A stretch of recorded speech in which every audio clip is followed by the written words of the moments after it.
We haven't seen something in Europe like this, of this speed. What needs to be done to address this growing humanitarian crisis?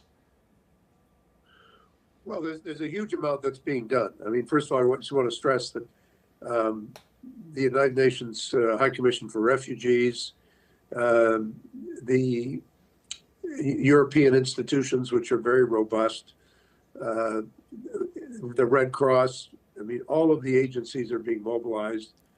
There's an unprecedented outpouring of support and of funding that will grow and continue. And I think that in many ways it's a profound increase. I mean, what's interesting about the Polish uh, effort is that there's every effort not to put people into camps, every effort into having to come to temporarily to schools or universities or community centers or wherever temporarily, and then get them very quickly billeted with families. The Polish families have opened up their hearts to refugees in a way that I think has been really quite astonishing, and that's being matched in every country in Eastern Europe. So it really is an incredible effort that's being mounted. Canada's already committed well over $100 million, and there will be a lot more. I mean, I think we have to understand that this is a fast growing, fast moving crisis that requires a very quick response from governments. And I think you're going to find when the ministers get back from their experience, the Prime Minister had a chance to see the camps today and the people today, and visiting people in homes and community centers and so on. I think it's very important to get on the ground and see it. I reflect on my own experiences in Bangladesh when I visited the camps there in November of 2017. Was able to report to the Prime Minister right away about what the needs were and how dramatic it was. And I think it's going to have a similar impact on the political leaders who've been to Eastern Europe.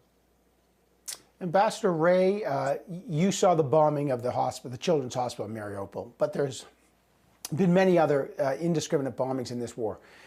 Will Russia be tried for war crimes?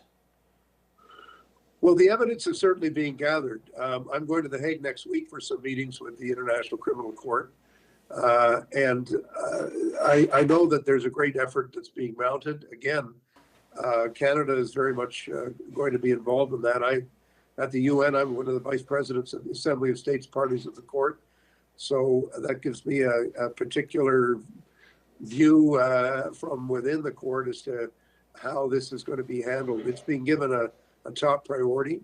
I have no doubt at all that there will be every effort to gather evidence and to take wherever that evidence leads. The process of gathering evidence is not a political process any more than it would be for any other crime. Right. But it is a legal process that we have to respect. But frankly, we also have to fund. And again, it comes down to making sure that these institutions have the resources they need to be able to deal with the nature of the offenses that are being committed. Ambassador Rae, some of the comments you've made on social media that the Russian foreign minister Lavrov basically just lies. Does the UN have any way to deal with Russia, who have violated the borders of a democratic country? They're on a permanent seat on the Security Council. People know they've got the backing of China. I'd just love your sense. Is there anything that the United Nations can do, and what is your reflection on how the Chinese are essentially supporting the Russians in this? Well, first of all, there's a lot that we talk about the United Nations. The fact is, it's the nations of the United Nations that have the key job of enforcement. And I think we've taken a very strong view about what needs to be done with respect to sanctions. Although I know the news changes quickly, it's important for us to emphasize that the effort on sanctions is huge. What is taking place with respect to the Russian economy, named people in Russia, Russian financial institutions, that's been an enormous effort that's ongoing and is carrying on.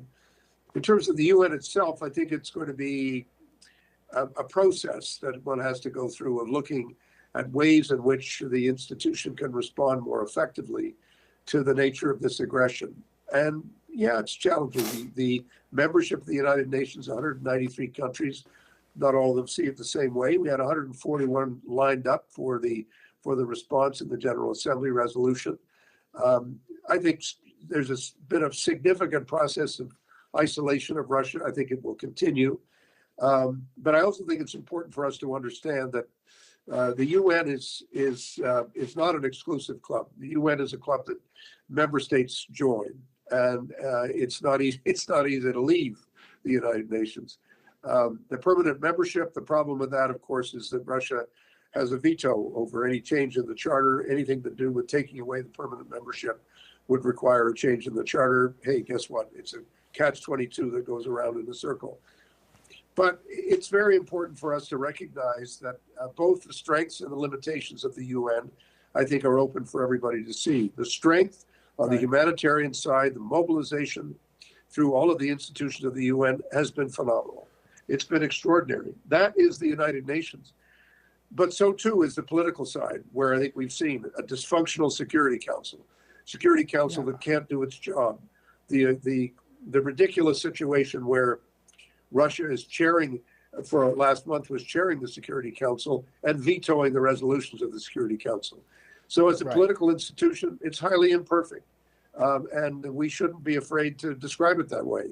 We have to be realistic about what we can do through that institution and where we can put all of our efforts.